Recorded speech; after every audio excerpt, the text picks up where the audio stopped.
Okay, so in this video, we're going to go into the split stance hip flexor stretch.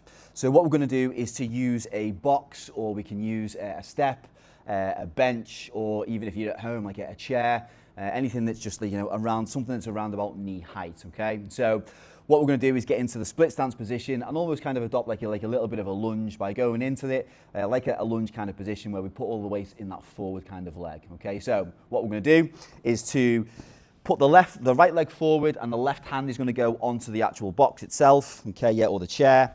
We're going to adopt like the split stance position, and then from there, we're going to keep all of the weight again in that front leg, and we're going to be stretching out this hip here. So to make sure that we've got the right kind of angle is if we are in a position whereby the knee is directly underneath the hip, then you're not going to be able to get the stretch on the hip flexor itself, okay? So what we're looking for is to be able to bring this knee back here.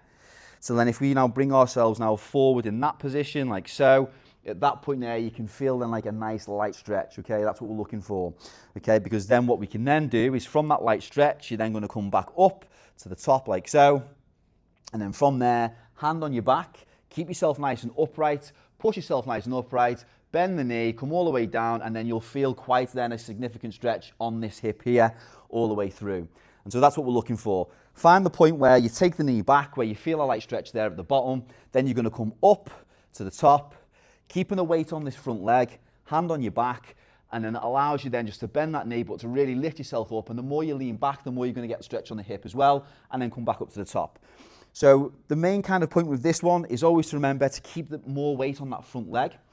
The more you're going to put weight on here, then you're in a compromised position then, because if your hips are really tight at the front, the hip flexors, okay, and then you put too much strain on it, then you can hurt yourself. So we don't want to do that. So just make sure that you put as much weight as you can onto this leg here, and just get that nice stretch on that point there. Okay then, team? So from there is we're looking to go up, keep nice and upright, let the knee come down, all the way down, weight on the front leg, touch, back up to the top, down, and then up.